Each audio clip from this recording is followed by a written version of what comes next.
Hello students, कैसे हो आप सभी। आई होप काफी अच्छे होंगे। मैं निशांत गोयल आप सभी का स्वागत करता हूं वे स्टडी ग्रुप के इस ऑनलाइन यूट्यूब चैनल पर। हम पढ़ रहे थे, इकोनॉमिक की सीरीज चल रही थी हमारे। इकोनॉमिक्स के क्वेश्चन से रिलेटेड हम चीजें पढ़ रहे थे। आज हम उसी सीरीज को कंटिन्यू और आगे स्टार्ट करते हुए कुछ और नए इकोनॉमिक्स से रिलेटेड क्वेश्चंस लेकर आए हैं, जो आपके बीपीएससी एग्जाम के लिए यूजफुल रहने वाले हैं, पीसीएस एग्जाम्स के लिए और हर स्टेट और सेंट्रल के एग्जाम के लिए यूजफुल रहने वाले हैं। तो चलिए मेरे प्यारे बच्चों, स्टार्ट करते हैं हमारी आज की क्लास के अंदर से। इकोनॉमिक्स का फर्स्ट क्वेश्चन आता है, निम्नलिखित में से कौन आरबीआई के वर्तमान गवर्नर हैं। तो अरविंद सुब्रमण्यम, विमल जालान नहीं है, कुछ भी नहीं है इसमें से। इस क्वेश्चन का राइट आंसर आप सभी को पता है। रिसेंटली हमारे आरबीआई के वर्तमान में गवर्नर हैं शक्तिकांत दास। शक्तिकांत दास हैं वर्तमान में हमारे आरबीआई के गवर्नर। ध्यान रखना है, आरबीआई गवर्नर कौन है? शक्तिकांत दास है। कौन से नंबर के गवर्नर है? तो ये 25 नंबर के आरबीआई गवर्नर हैं, ये आपको ध्यान रखना है। और इनसे पहले थे उर्जित पटेल। इनसे पहले गवर्नर थे प्यारे बच्चों उर्जित पटेल थे, जो 24वें नंबर के आरबीआई के गवर्नर थे। और इससे पहले थे रघुराम राजन। रघुराम राजन थे आरबीआई के 23वें नंबर के गवर्नर। ये आजकल नंबर जरूर पता होना चाहिए आपको कि कौन से नंबर के गवर्नर थे। कुछ और बात करें कि अगर पूछा जाए शक्तिकांत दास आरबीआई के गवर्नर ये 25वें नंबर के कब बने थे, तो ये बने थे प्यारे बच्चों 12 दिसंबर 2018 को बने थे। एक आरबीआई गवर्नर का जो कार्यकाल होता है, टाइम पीरियड जो होता है प्यारे बच्चों, ध्यान रखना है, वो होता है 3 साल का या 65 ईयर एज। जो दोनों में पहले हो जाए वही उनका वर्किंग पीरियड होता है। लेकिन जो उर्जित पटेल थे, इन्होंने टाइम से पहले ही अपना क्या दे दिया, रिजाइन दे दिया था इन्होंने। उर्जित पटेल कब बने थे आरबीआई के गवर्नर? ये बने थे 4 सितंबर 2016 को बने थे। 4 सितंबर 2016 को ये बने थे। और इन्हें कब तक काम करना था? 4 सितंबर 2019 तक काम करना था। लेकिन इन्होंने उससे कुछ 8 महीने पहले ही क्या दे दिया अपना, 9 महीने पहले ही रिजाइन दे दिया इन्होंने। ठीक है, तो ये थे उर्जित पटेल, जो 24वें नंबर के आरबीआई गवर्नर थे। 25वें नंबर के वर्तमान आरबीआई गवर्नर है शक्तिकांत दास। इसी के साथ ध्यान रखना है, आरबीआई एक्ट कब आया? आरबीआई एक्ट आया 1934 के अंदर। और इसी एक्ट के साथ 1935 में आरबीआई की क्या की गई? इस्टेब्लिशमेंट की गई थी। और इसके बाद आया banking regulation act. Banking regulation act ये कब लाया गया? 1949 के अंदर आया प्यारे बच्चों बैंकिंग रेगुलेशन एक्ट। बैंकिंग अधिनियम जो लाया गया था वो कब लाया गया था? 1949 के अंदर लाया गया था। और इसी के साथ आरबीआई का क्या किया गया? नेशनलाइजेशन किया गया। आरबीआई का राष्ट्रीयकरण किया गया। गवर्नमेंट ने इसको खरीद लिया। कितने में खरीदा था? सॉरी, भारत सरकार ने आरबीआई की जो स्थापना हुई थी, क्वेश्चन ये कि आरबीआई की जो इस्टेब्लिशमेंट हुई थी, स्थापना हुई थी, उस समय उसकी कैपिटल कितनी थी? तो उस समय उसकी कैपिटल थी 5 करोड़ रुपए। 5 करोड़ रुपए की कैपिटल के साथ इसने क्या की थी? अपनी शुरुआत की थी।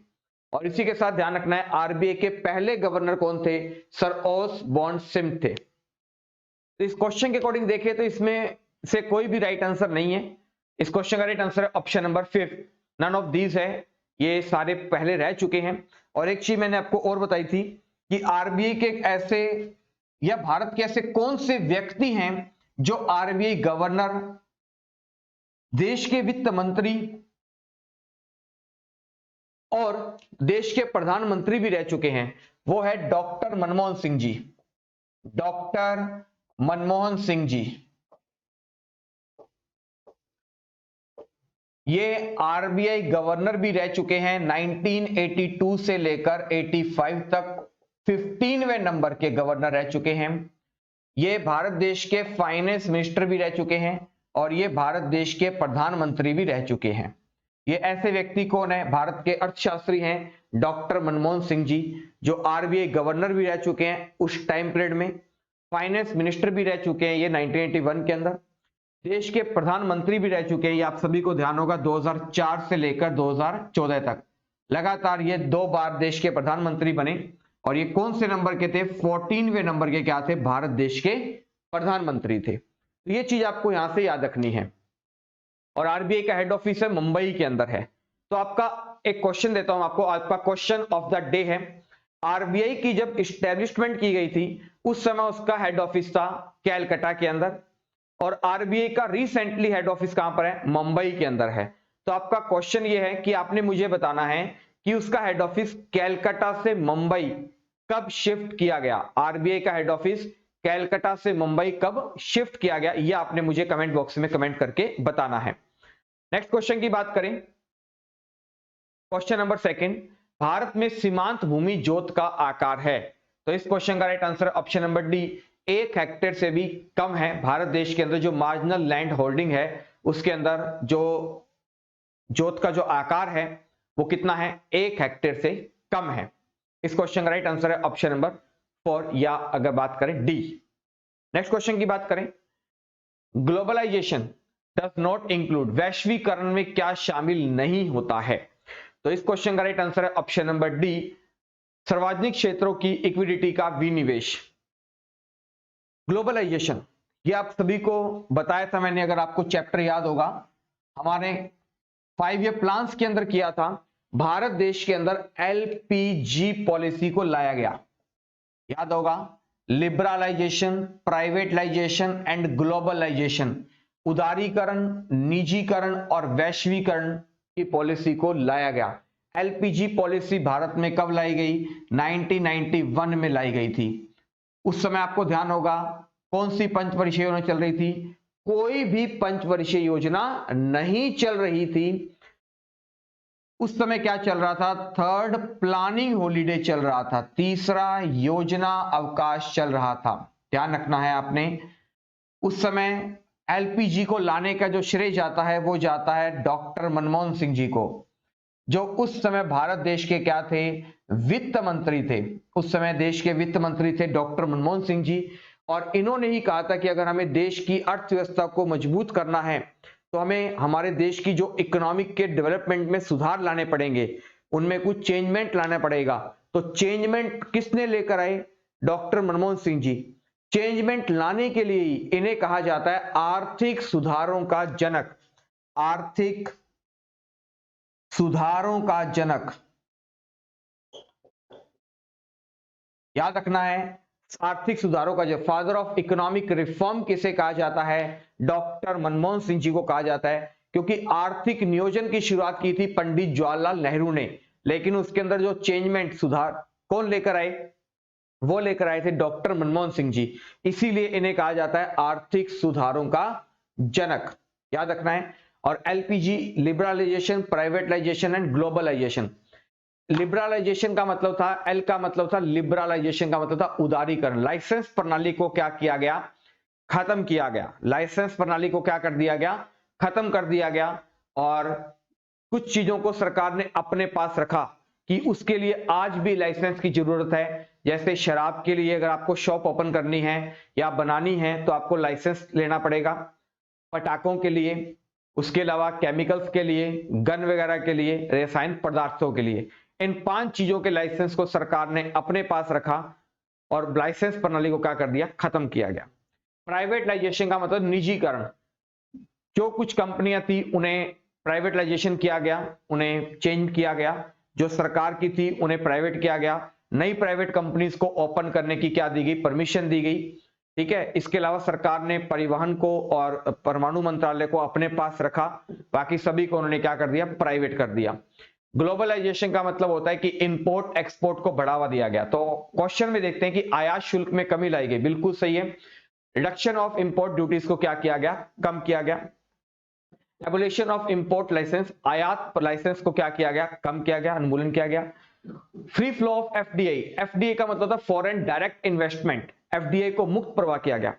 पहले क्या था, अगर हमारे भारत देश के अंदर एलपीजी पॉलिसी नहीं थी तो कोई अगर विदेशी कंपनी, मतलब एफडीआई का मतलब फॉरेन डायरेक्ट इन्वेस्टमेंट, कोई अगर विदेशी कंपनी इंडिया में आकर अपना इन्वेस्ट करती है तो उसके लिए बहुत सारी टर्म्स कंडीशन थी। या पहली बात थी कि उन्हें भारत में आकर कंपनी ओपन करने की परमिशन थी ही नहीं। न भारत की किसी कंपनी को बाहर जाने की परमिशन थी। तो क्या किया गया, एफडीआई को क्या किया गया, फ्री ऑफ कॉस्ट कर दिया गया कि कोई भी विदेशी कंपनी भारत में आकर अपना बिजनेस, अपना स्टार्टअप स्टार्ट कर सकती है। सार्वजनिक क्षेत्र की इक्विटी का विनिवेश, इस क्वेश्चन का राइट आंसर है option number D. Next question की बात करें, मनी लॉन्ड्रिंग अधिनियम की रोकथाम के दौरान भारत में लागू किया गया। मनी लॉन्ड्रिंग एक्ट जो था उसको रोकने के लिए भारत में लागू कब किया गया, इस क्वेश्चन का राइट आंसर है ऑप्शन नंबर 3, 2001 में क्या किया गया, इसे लागू किया गया। इसी के साथ एक आपने ये अलग है, एक आपने पढ़ा होगा AML, anti money laundering act. ये होता क्या है, बस आपने इतना ध्यान रखना है कि अगर कोई बैंक ब्लैक मनी को व्हाइट में कर रहा है तो वो उस बैंक पर क्या होगा, एंटी मनी लॉन्ड्रिंग के तहत क्या होगा, कार्रवाई की जाएगी। ये आपको ध्यान रखना है। इस क्वेश्चन का राइट आंसर है option number C, option number D, 2005। Next question की बात करें, ट्रिम्स का मतलब क्या है, इस क्वेश्चन का राइट आंसर है ऑप्शन नंबर सी, व्यापार में संबंधित निवेश के उपाय, ट्रेड रिलेटेड इन्वेस्टमेंट मेजर्स। ये इसका राइट आंसर है option number C is right answer. Next question की बात करें, नीति आयोग अस्तित्व में आया। ये आपको बहुत बार बता दिया, नीति आयोग, नीति आयोग। नीति की फुल फॉर्म होती है national institution for transforming India. क्या होती है, national institution for transforming India, national institution for transforming India. नीति की स्थापना कब की गई, 1 जनवरी 2015 को नीति आयोग की स्थापना की गई। नीति आयोग के पहले मुख्य चेयरमैन कौन थे, श्री नरेंद्र मोदी जी थे, जो भारत देश के क्या थे, प्रधानमंत्री थे। नीति आयोग की बात करें तो नीति आयोग के पहले उपाध्यक्ष कौन थे, ये क्वेश्चन बहुत बार पूछा गया है, नीति आयोग के पहले उपाध्यक्ष कौन थे। इसके पहले उपाध्यक्ष थे अरविंद पनगड़िया। पहले उपाध्यक्ष कौन थे, अरविंद पनगड़िया। और बात करें नीति आयोग के सीईओ कौन है, अमिताभ कांत है। नीति आयोग का पुराना नाम था योजना आयोग था, ध्यान रखना है, नीति आयोग का पुराना नाम था योजना आयोग। योजना आयोग 12 दिसंबर, योजना आयोग 31 दिसंबर 2014 को क्या कर दिया गया, बंद कर दिया गया, और उसके स्थान पर क्या लाया गया, नीति आयोग लाया गया। और नीति आयोग एक थिंक टैंक जो है, नीति है भारत देश की, जिसमें नीचे से ऊपर की तरफ काम किया जाता है, मतलब मुख्यमंत्रियों से सलाह लेकर ऊपर सेंट्रल तक काम किया जाता है। और नीति आयोग का हेड ऑफिस कहां पर है, इसका मुख्यालय है नई दिल्ली के अंदर। क्वेश्चन आता है कि नीति आयोग के उपाध्यक्ष की नियुक्ति किसके द्वारा की जाती है। नीति आयोग का जो वाइस चेयरमैन होता है उसको अपॉइंट कौन करता है, देश का प्रधानमंत्री। और जो वाइस चेयरमैन होता है उसे कैबिनेट के मंत्री तक का क्या दिया जाता है, दर्जा दिया जाता है नीति आयोग के अंदर। अब हमारे भारत देश में क्या बनाई जाती है, नीतियां बनाई जाती है 15-15 सालों के लॉन्ग टर्म के लिए। इस क्वेश्चन का राइट आंसर होगा प्यारे बच्चों की अस्तित्व में कब लाया गया, तो इस क्वेश्चन का राइट आंसर है 1 जनवरी 2015 को क्या आया, नीति आयोग की स्थापना की गई। Option number C is right answer. Next question की बात करें, क्वेश्चन नंबर 7, गुल्लक बच्चा बैंक एक बैंक है जिसमें स्थित है, जो गुल्लक जो बैंक है, ये बच्चा बैंक है, ये कहां पर स्थित है। इस क्वेश्चन का राइट आंसर है पटना। पटना बिहार की क्या है, सॉरी बिहार की राजधानी क्या, पटना। वहां पर ये गुल्लक बच्चा बैंक कहां पर है, ये आपको ध्यान रखना है, पटना बिहार के अंदर है। नेक्स्ट क्वेश्चन की बात करें, 2004-5 में भारत सरकार द्वारा अखिल भारतीय थोक मूल्य सूचकांक का आधार वर्ष बदलकर क्या कर दिया गया। ये आपको मैं काफी बार बता चुका हूं, नेशनल इनकम के अंदर और पॉवर्टी के अंदर हमने देखा था। बेस ईयर होता है एक, नेशनल इनकम आपने देखी होगी राष्ट्रीय आय के अंदर। बेस ईयर का मतलब होता है कि हम किसी चीज से कंपेयर तो करें। पहले हमारा बेस ईयर क्या था, 2004 और 5।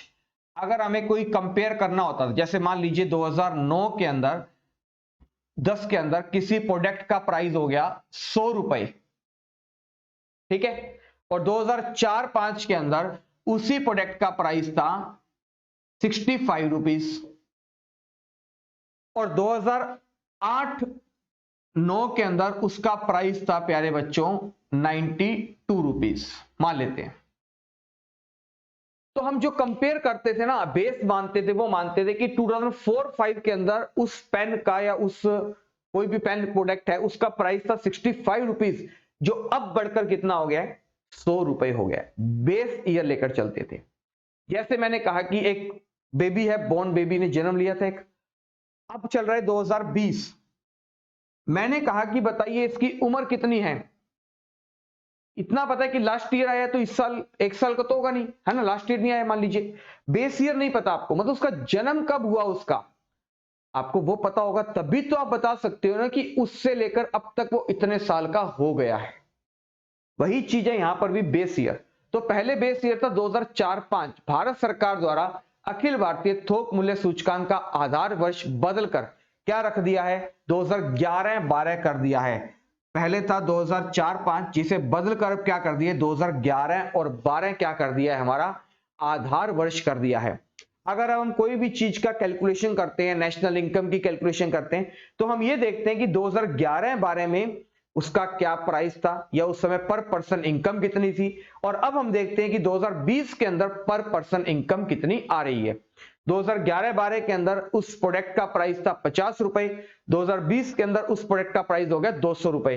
तो हम बता सकते हैं कि हम इतनी परसेंट इंक्रीमेंट हुआ है इन्फ्लेशन के अंदर या प्रोडक्ट के प्राइस के अंदर, या ग्रोथ पता लगती है कि इंडिया ने इन सालों में इतनी ग्रोथ अचीवमेंट कर ली है।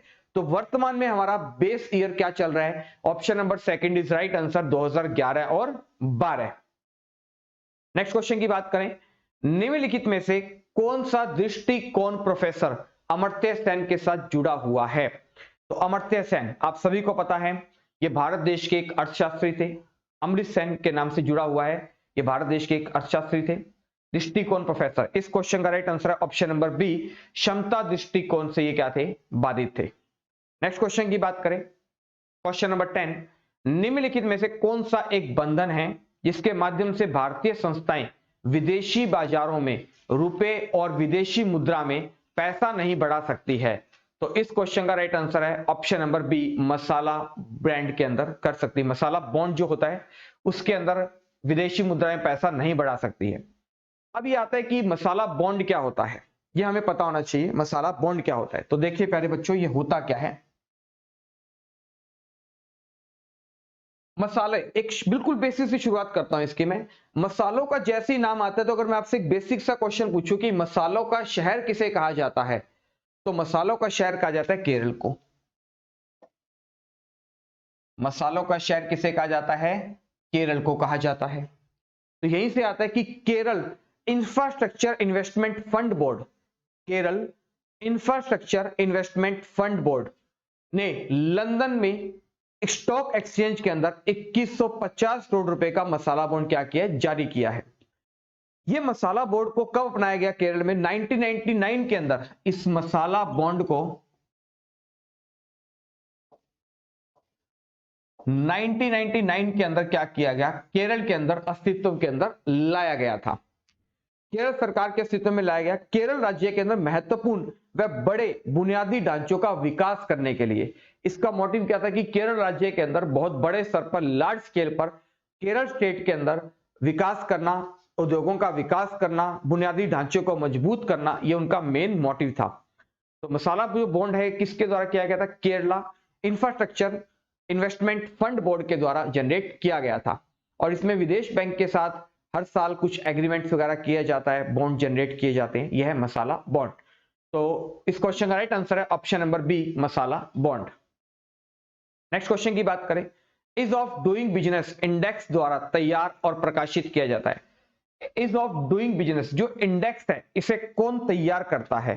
तो इस क्वेश्चन का राइट आंसर है option number B, World Bank Group के द्वारा क्या किया जाता है, इसे तैयार किया जाता है। ये होता क्या है, इज ऑफ डूइंग बिजनेस, इसका मतलब होता है कि किसी कंट्री में या किसी स्टेट में कितना ज्यादा इजी है वहां पर बिजनेस को स्टार्ट करना, नई बिजनेस को ओपन करना। ओपन करने के लिए काफी कुछ चाहिए होती है, लैंड चाहिए पहली चीज तो। दूसरी चीज, अगर आप कुछ ओपन करना चाहते हो तो आपको उसके लिए सरकार की परमिशन लेनी पड़ती है, लाइसेंस लेना पड़ता है। अगर आप कोई फैक्ट्री लगा रहे हो तो उसके अंदर मशीनरी लगा रहे हो तो आपको बिजली का कनेक्शन भी लेना पड़ता है, बड़ा हाउस पावर का कनेक्शन लेना पड़ता है। इसके अलावा आपको अगर अपनी फर्म को रजिस्टर्ड करवाना पड़ता है, इसके अलावा आपको इंश्योरेंस करवाना पड़ता है। ऐसे काफी सारे आपको बिजनेस स्टार्ट करने के लिए प्रॉब्लम्स को स्टार्ट करना पड़ता है। तो कौन से कंट्री की, कौन से देश की सरकार इसमें कितना ज्यादा योगदान देती है कि हम इतना जल्दी हमारे भारत देश में आप कोई बिजनेस स्टैंड अप कीजिए, हम उसके लिए आपको इतनी फैसिलिटीज देंगे ताकि लाइसेंस प्रणाली या कुछ जो भी प्रॉब्लम्स आती है नया बिजनेस स्टार्ट करने के लिए उसे कम से कम पर फेस किया जा सके, ये आपको ध्यान रखना है। तो is of doing business index द्वारा तैयार किया जाता है, वर्ल्ड बैंक के द्वारा तैयार किया जाता है, ये आपको ध्यान रखनी है। अब बात करूं मैं इंडिया के अंदर, तो India is of doing business index के अंदर वर्ल्ड में कौन से नंबर पर है, तो इंडिया का नंबर आता है 77 नंबर है इज ऑफ डूइंग बिजनेस के अंदर। कि इंडिया के अंदर अगर कोई बाहर की विदेशी कंपनी ओपन होकर काम करना चाहती है तो इंडिया के अंदर जो गवर्नमेंट है उसके अंदर कितना सहयोग देती है, वो स्टेट गवर्नमेंट, वो डिस्ट्रिक्ट गवर्नमेंट उसको कितना कोऑपरेट करते हैं, कितना जल्दी उसका काम तैयार करके लाइसेंस वगैरह बनाकर, रॉ मटेरियल प्रोवाइड करवाकर, लैंड के कागज वगैरह पूरे करवाकर, ठीक है, लाइसेंस प्रणाली देकर उसको सही तरीके से स्टार्टअप कर सकती है। यह इज ऑफ डूइंग बिजनेस और इसमें इंडिया का नंबर है 77 और फर्स्ट नंबर पर याद रखना है न्यूजीलैंड है। और अगर मैं बात करूं इंडिया के अंदर ऐसा कौन सा स्टेट है जहां पर बिजनेस करना सबसे ज्यादा इजी है, आसान है, तो फर्स्ट नंबर पर आता है आंध्र प्रदेश। इस रैंकिंग में फर्स्ट नंबर पर है आंध्र प्रदेश। ये जनरेट करता है हर साल वर्ल्ड बैंक। तो विश्व बैंक की अगर मैं बात करूं, विश्व बैंक वर्ल्ड का सबसे बड़ा बैंक है, विश्व बैंक, वर्ल्ड बैंक। इसकी स्टैब्लिशमेंट की गई थी 1944 में बैटन वुड्स सम्मेलन के अंदर, ये भी आपको ध्यान रखना है, बैटन वुड्स सम्मेलन, ये एक मीटिंग हुई थी, सम्मेलन हुआ था, बैटन वुड्स एक जगह है वहां पर हुआ था, वहीं पर वर्ल्ड बैंक की क्या की गई थी, स्थापना का मोटिव लिया गया था, क्योंकि वर्ल्ड वॉर हुआ था, वर्ल्ड वॉर के बाद काफी हानि हुई थी, तो नए संगठन की स्थापना करने के लिए 1945 के अंदर प्रॉपर रूप से इसे क्या ला दिया गया, स्टार्टअप के अंदर ला दिया गया था। वर्ल्ड बैंक का हेड ऑफिस कहां पर है, वॉशिंगटन डीसी में है। वर्ल्ड बैंक का हेड ऑफिस आपको ध्यान रखना है कहां पर है, वॉशिंगटन डीसी अमेरिका में है। करंट टाइम पे इसके चेयरमैन है डेविड मालपास, करंट टाइम पे इसके वर्तमान में चेयरमैन है डेविड मालपास है। वर्ल्ड बैंक का दूसरा नाम है IBRD, वर्ल्ड बैंक का दूसरा नाम क्या है, IBRD, international bank for reconstruction and development. क्या है, international bank for reconstruction and development. World bank क्या करता है, ऐसे देश जो अपनी कंट्री का डेवलपमेंट करना चाहते हैं, आर्थिक विकास करना चाहते हैं या कुछ रिकंस्ट्रक्शन करना चाहते हैं, उन्हें क्या देता है, लोन देने का काम करता है। ध्यान रखना है, उन्हें क्या देता है, लोन देने का काम करता है। कौन देता है वो लोन, वर्ल्ड बैंक देता है, और यही जारी करता है is of doing business index को भी। नेक्स्ट क्वेश्चन की बात करें, क्वेश्चन नंबर 12, निम्नलिखित में से कौन सा उपाय भारत के भुगतान की स्थिति को बेहतर बनाने में सहायता करने की संभावना नहीं है। तो इस क्वेश्चन का राइट आंसर है ऑप्शन नंबर सी, आयातों पर उच्च टैरिफ लागू करना। एक होता है इंपोर्ट मतलब खरीदना, आयात करना, और एक होता है एक्सपोर्ट, चीजों को बेचना। तो होता है कि आयातों पर उच्च टैरिफ को क्या करना, लागू करने के लिए क्या है, भारत देश के अंदर भुगतान स्थिति को बेहतर बनाने में सहायता मिलेगी। एक आता है बैलेंस ऑफ पेमेंट, टॉपिक है आपका, देखिए होता क्या है बैलेंस ऑफ पेमेंट।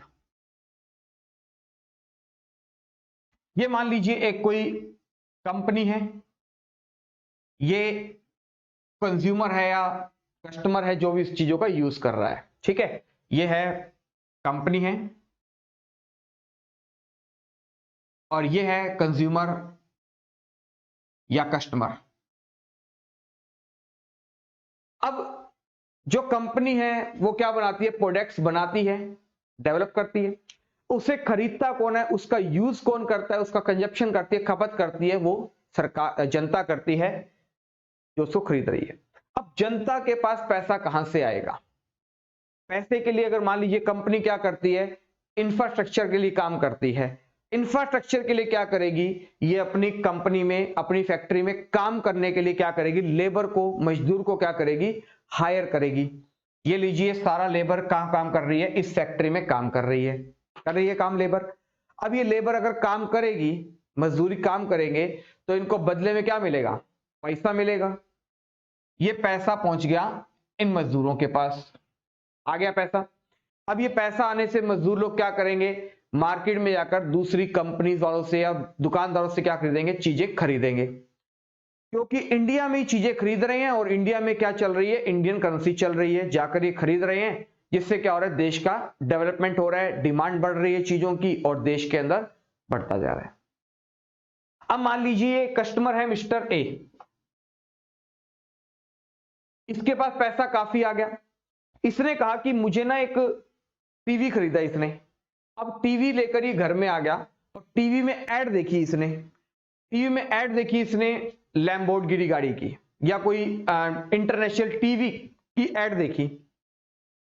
अब ये सोचते हैं कि मैंने तो दूसरा इंटरनेशनल ब्रांड का ही टीवी लेना है, एलईडी लेना है। अब ये क्या करेगा, सरकार को कहेगा भाई सर विदेश से चीजें मंगवानी है मुझे, तो आप ये हमारे भारत देश के अंदर जो आपने इंटरनेशनल ट्रेड को बंद किया हुआ है, अंतरराष्ट्रीय व्यापार को बंद किया हुआ है, एफडीआई को बंद किया, इसे आप खोलिए ताकि हम क्या कर सके, बाहर के देशों से चीजें खरीद सके, इंपोर्ट या एक्सपोर्ट कर सके। सरकार ने कहा नहीं जी हम ऐसा नहीं करेंगे। सरकार ने सोचा कि हमारे भारत देश के अंदर हमारे गाड़ियां वगैरह ज्यादा बनने लग गई हैं या हमारे इंडियन प्रोडक्ट ज्यादा बनने लग गए हैं, हमें उसे बाहर बेचना चाहिए। बाहर बेचने के लिए जाते हैं, अमेरिका कहता है क्यों आपने हमें अपने भारत में आने की परमिशन दी थी जो हम आपको अपने अमेरिका में आने की परमिशन दे। इंडिया को लगा भी ये तो बहुत गलत बात है, भी अगर हम अपनी घर में किसी कंपनी को नहीं आने दे रहे तो हम भी कहां पर अपनी कंपनी को स्टार्टअप कर सकते हैं। तो वो क्या होता है कि इंडिया क्या करता है, इंपोर्ट एक्सपोर्ट के दरवाजे को, खिड़की को क्या करता है, खोल देता है और क्या करता है, जितने भी विदेशी कंपनीज होती हैं उनको कहते हैं इंडिया में आकर आप अपना स्टार्टअप कर सकते हो। अब इससे क्या होगा, इंडिया भी बाहर जाकर क्या कर सकता है, चीजों को बेच सकता है और बाहर की विदेशी कंपनियां भी इंडिया में आ सकती। अगर मान लीजिए परमिशन नहीं देते हैं, मैं अमेरिका गया या अमेरिका से मैंने एक लैम्बोर्गिनी गाड़ी ऑर्डर करी या एक एलईडी टीवी ऑर्डर किया, फ्रिज ऑर्डर किया कोई इंटरनेशनल, या इंटरनेशनल वॉच ऑर्डर करी मैंने कोई। अब इंटरनेशनल वॉच मेरे पास मेरे इंडिया में आ गई, चलिए अब आ गई तो बदले में उसको पैसा भी देना पड़ेगा, भुगतान करना पड़ेगा मुझे उसका। मैंने उसको पकड़ा दिया हमारे गांधी जी, लो जी हमारे गांधी जी पकड़ो। अब वो कहेगा भाई ये ना चलता हमारे देश के अंदर, हमारे देश में तो चलता है हमारे राजा का सिक्का, हमें तो वो दीजिए डॉलर। अब मेरे पास है गांधी, उसको चाहिए डॉलर, कहां से लेके आऊं मैं, फिर मैं किसके पास जाऊंगा, भागा भागा गया किसके पास, आरबीआई के पास। तो यहां से क्वेश्चन और निकलता है कि अगर आपके पास कोई फॉरेन करेंसी है उसे आप एक्सचेंज कराना चाहते हो तो ये काम किसका है, आरबीआई का काम है। मैंने आरबीआई को कहा साहब ये गांधी जी दे लो और मुझे बदले में क्या दे दो, डॉलर दे दो। और ये भी आपको ध्यान रखना है कि रिजर्व बैंक ऑफ इंडिया क्या करता है, विदेशी भंडार को क्या करता है, सुरक्षित रखता है। इसीलिए सुरक्षित रखता है ताकि अगर कभी ट्रेड करना पड़े तो हमारे पास जो इंडियन करेंसी है वो अपने पास रख लाता है, बदले में क्या देता है, उसे डॉलर दे देते हैं। मैं आरबीआई के पास गया, साहब ये गांधी जी पकड़ो मुझे डॉलर दे दो। अब मैं डॉलर लेकर उस बंदे को दे दिए जिससे मैंने वो टीवी लिया था। अब आप कहोगे सर कि हर कोई पर्सन आएगा बाहर से चीजें मंगवाता जा रहा है, बाहर से चीजें मंगवाता जा रहा है, आरबीआई के पास जाकर गांधी जी पकड़ा रहे हैं, डॉलर लेते जा रहे हैं, ऐसे तो आरबीआई के पास डॉलर क्या हो जाएगा, खत्म हो जाएगा। तो मेरे प्यारे बच्चों, क्या हम आरबीआई से चीजें ले रही है, हम दे भी तो रहे हैं। अब मान लीजिए कोई विदेशी कंपनी है, इंडिया की कंपनी है, विदेश में काम कर रही है, विदेश से डॉलर लेकर आ रही है, विदेश से क्या लेकर आ रही है, डॉलर लेकर आ रही है। अब इंडिया में तो डॉलर चलता नहीं, इंडिया में क्या चलता है, गांधी जी चलता है। अब वो डॉलर लेकर आएगी, वो किसको देगी, आरबीआई को देगी। आरबीआई को डॉलर देगी, बदले में आरबीआई उसे क्या दे देगा, गांधी जी दे देगा। तो यहां से आरबीआई का मैं बार बार यूज कर रहा हूं तो आता है कि बैलेंस ऑफ पेमेंट पर कंट्रोल कौन करता है, या बैलेंस का जो भुगतान है, मान लीजिए भारत सरकार फ्रांस से राफेल खरीद रही है, अमेरिका से परमाणु हथियार खरीद रही है, तो इनकी जो पेमेंट है वो कौन करता है, वो करता है आरबीआई करता है। और एक चीज ध्यान रखनी है, इंटरनेशनल जो ट्रेड होता है वो किस में होता है, डॉलर में होता है और किसी करेंसी में नहीं है। इंटरनेशनल ट्रेड होता है वो होता है डॉलर के अंदर, और इसमें हमेशा ध्यान रखना इंपोर्ट और एक्सपोर्ट जो होता है वो हमेशा होता है जीरो। बैलेंस ऑफ पेमेंट का जो रेशियो होता है वो क्या रहता है, हमेशा शून्य रहता है ये, ठीक है। तो ये होता है balance of trade, balance of payment होता है, ठीक है। बैलेंस ऑफ ट्रेड होता है अंतरराष्ट्रीय व्यापार, और बैलेंस ऑफ पेमेंट भुगतान संतुलन, क्योंकि बना के रखता है इस प्रकार से कि हम चीजें बाहर से खरीद रहे हैं तो डॉलर आ रहा है, चीजें बेच रहे हैं तो डॉलर चला जाता है। होता है ना, कई बार बाहर से हम डॉक्टर्स को बुलाते हैं, अब वो डॉक्टर कहेगा भाई मैं तो अमेरिका का डॉक्टर हूं, मुझे तो डॉलर चाहिए, तो उसे आरबीआई से कन्वर्ट करके दे दिया। क्या हमारे डॉक्टर्स, हमारे इंजीनियर्स बाहर नहीं जाते? वो भी जाते हैं, वो वहां से डॉलर लेकर आते हैं, लेकर आएंगे, डॉलर लाएंगे तो हम आरबीआई को जमा करवाएंगे, डॉलर रख लीजिए, बदले में हमें इंडियन करेंसी दे दीजिए। या मान लीजिए कोई मेरे पास बाहर से किसी ने गिफ्ट भेजा करेंसी के रूप में, अब वो मैं करेंसी मेरे इंडिया में तो चलती नहीं है, वो मैं किसको दूंगा? आरबीआई को दे दूंगा, बदले में आरबीआई मुझे क्या दे देगा? Indian currency. इस प्रकार से आरबीआई के पास डॉलर का जो होता है बैलेंस वो बढ़ता रहता है। तो बात करें इसके लिए, इस क्वेश्चन का राइट आंसर है ऑप्शन नंबर टी, आयातों पर उच्च टैरिफ लागू करना। और आपको सही में आएगा बैलेंस ऑफ पेमेंट होता क्या है। नेक्स्ट क्वेश्चन की बात करें, क्वेश्चन नंबर 13, वह अर्थशास्त्री जिसने भारत में पहली बार वैज्ञानिक रूप से राष्ट्रीय आय का निर्धारण किया। यह क्वेश्चन आपको मैं नेशनल इनकम में बताया था। भारत देश के अंदर सबसे पहले अगर बात करूं राष्ट्रीय आय की जो कैलकुलेशन थी वो किसने की थी? वो सबसे पहले की थी दादा भाई नौरोजी ने। किसने की थी प्यारे बच्चों? दादा भाई नौरोजी ने की थी सबसे पहले भारत देश में राष्ट्रीय आय की गणना। ये सभी को पता है, 1868 में की थी, प्रति व्यक्ति आई थी 20 रुपए। लेकिन क्वेश्चन ये पूछा कि वैज्ञानिक रूप से राष्ट्रीय आय का निर्धारण किसने किया? तो इस क्वेश्चन का राइट आंसर है option number second, V Rao ने की थी भारत देश के अंदर पहली बार राष्ट्रीय आय की गणना।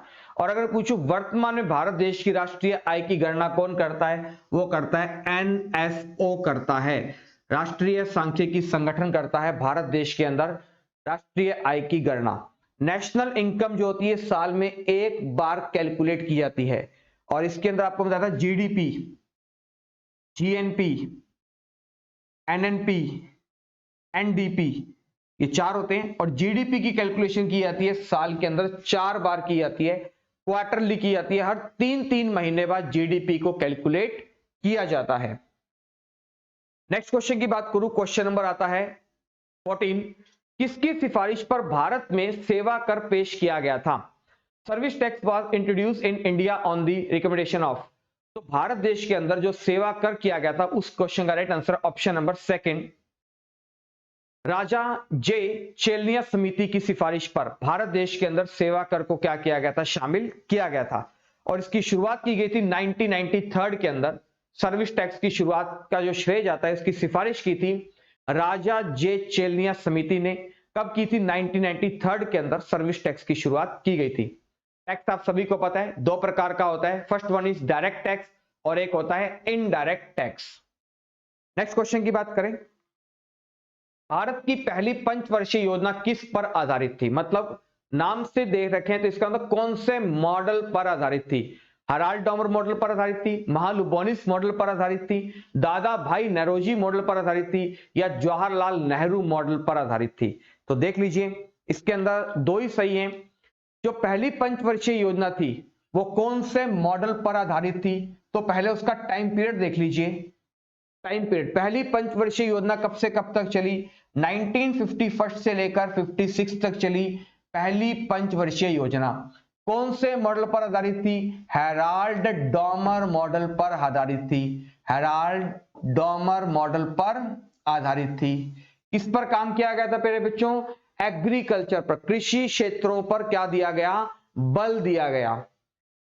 और इसी के साथ बात करें 1956 से लेकर 61 तक कौन सी चली? दूसरी पंचवर्षीय योजना। कौन से मॉडल पर आधारित थी? पीसी महालुबोनिस, पीसी महालुबोनिस मॉडल पर आधारित थी। और इसमें औद्योगिक क्षेत्रों पर क्या दिया गया? बल दिया गया, इंडस्ट्रीज फील्ड पर बल दिया गया था।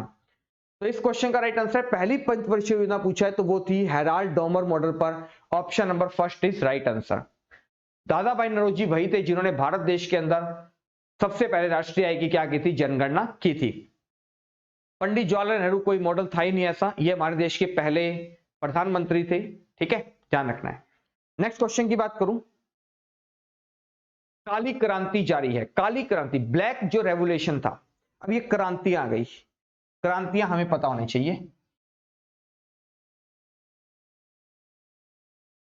दौर आया था 1966 का, 67 का, इस समय भारत देश के अंदर काफी सारे आक्रमण होने के बाद भारत की स्थिति बहुत ज्यादा हिलडुल गई थी।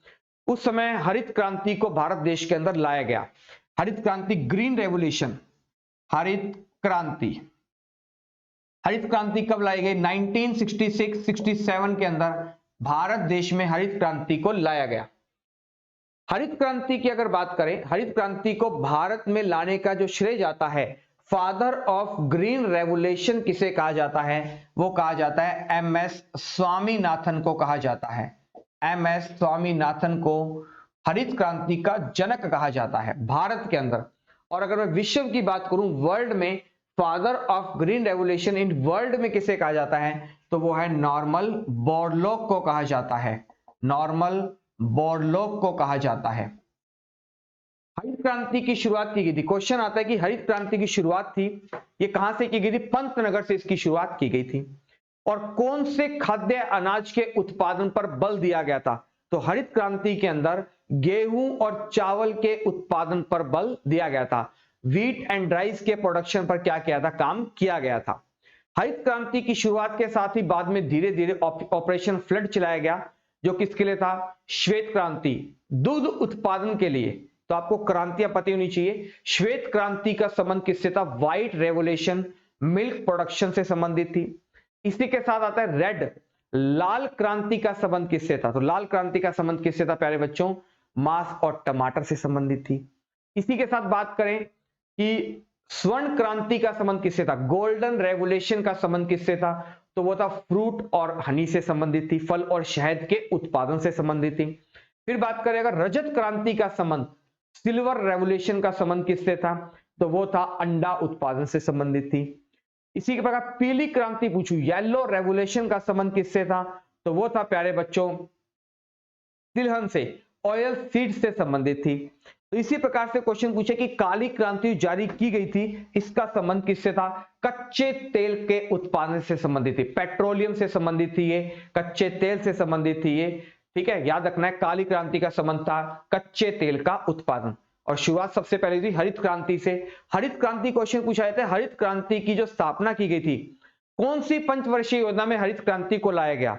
तो उस समय कोई भी पंचवर्षीय योजना नहीं चल रही थी। ये पहले योजना अवकाश के अंदर, फर्स्ट प्लानिंग हॉलीडे में इसे लाया गया था। प्यारे बच्चों देखो, क्वेश्चन के साथ साथ आपकी रिवीजन हो रही है, चीजें ऐसे पूछी जाती हैं और सारी चीजें आपको करवाई हुई है ये। नेक्स्ट क्वेश्चन की बात करें, किस भारतीय राज्य में कपास कपड़ा मिलों की संख्या सबसे अधिक है? तो इस क्वेश्चन का राइट आंसर है option number B, Maharashtra. Maharashtra के अंदर सबसे ज्यादा कॉटन टेक्सटाइल मिल्स हैं, इसके अंदर सबसे लार्जेस्ट मिल्स वगैरह, सबसे बड़ी मिलों में महाराष्ट्र सबसे बड़ा है। यहां पर सबसे ज्यादा कपास की मिलें हैं महाराष्ट्र। राजधानी सभी को पता है, इसकी राजधानी है मुंबई और इसकी दूसरी राजधानी है नागपुर। महाराष्ट्र स्थापना दिवस मनाया जाता है 1 मई 1960 को क्या हुई थी? महाराष्ट्र की स्थापना हुई थी। नेक्स्ट क्वेश्चन की बात करें, निम्नलिखित में से कौन सी नकदी की फसल नहीं है? तो इस क्वेश्चन का राइट आंसर है ऑप्शन नंबर सी, ज्वार जो है ये नकदी की फसल नहीं है। नेक्स्ट आता है, निम्नलिखित में से कौन सा कर संघ द्वारा लगाया जाता है और राज्यों द्वारा एकत्रित और विनियोजित किया जाता है? ऐसे बहुत से टैक्स होते हैं जो सेंट्रल गवर्नमेंट लगाती है, सेंट्रल गवर्नमेंट वसूलती है। एक होता है कि सेंट्रल गवर्नमेंट लगाती है और स्टेट गवर्नमेंट वसूलती है। कुछ टैक्स होते हैं स्टेट गवर्नमेंट ही लगाती है और स्टेट गवर्नमेंट ही वसूलती है। ये किसमें से कौन सा टैक्स ऐसा है जो सेंट्रल गवर्नमेंट के द्वारा तो लगाया जाता है, संघ के द्वारा लगाया जाता है, लेकिन उसे जो कलेक्ट करती है वो करती है स्टेट की गवर्नमेंट? तो इस क्वेश्चन का राइट आंसर है option number A, stamp duty जो होता है ये स्टेट गवर्नमेंट क्या करती है? इसे कलेक्ट करती है। नेक्स्ट क्वेश्चन की बात करें, बैंक दर का मतलब क्या है? बैंक रेट क्या होता है? तो ऑप्शन देखिए हम, लेडर्स द्वारा ली जाने वाली ब्याज दर, मनी लेडर्स द्वारा ली जाने वाली ब्याज दर, अनुसूचित बैंकों द्वारा ब्याज दर, बैंकिंग संस्थान के लाभ की दर, केंद्रीय बैंक द्वारा प्रभावित ब्याज दर। तो इस क्वेश्चन का राइट आंसर है ऑप्शन नंबर डी, केंद्रीय बैंक द्वारा प्रभावित ब्याज दर। बैंक दर मैंने आपको बताया था, याद आ रहा होगा, मॉनेटरी पॉलिसी, सब चीजें करवाई हुई है, क्वेश्चन की फॉर्म के अंदर पूछ लिया आपसे। बैंक रेट क्या होता है कि जब बैंक आरबीआई से थोड़े समय के लिए लोन लेता है, सॉरी, जब बैंक आरबीआई से लंबे समय के लिए लोन लेता है, लॉन्ग टर्म के लिए लोन लेता है, तो उसे क्या कहते हैं, बैंक रेट कहा जाता है। और जब बैंक आरबीआई से थोड़े समय के लोन लेता है, शॉर्ट टाइम पीरियड के लेता है, तो उसे क्या कहते हैं, रेपो रेट कहा जाता है। और लॉन्ग टाइम पीरियड के लेता है तो उसे कहा जाता है बैंक रेट कहा जाता है। तो इस क्वेश्चन का राइट आंसर है option number D, option number 4, केंद्रीय बैंक द्वारा प्रभावित ब्याज दर। और इसकी जो बैंक की जो रेट है ये डिसाइड कौन करती है, ये डिसाइड करती है रिजर्व बैंक ऑफ इंडिया। और रिजर्व बैंक ऑफ इंडिया हमारे भारत देश का क्या है, केंद्रीय बैंक है। केंद्रीय बैंक द्वारा एक प्रभावित क्या है, ब्याज की दर है। तो आज की क्लास में साथियों आपके लिए इतना ही। वीडियो कैसी लगी आप कमेंट बॉक्स में कमेंट करके जरूर बताइए।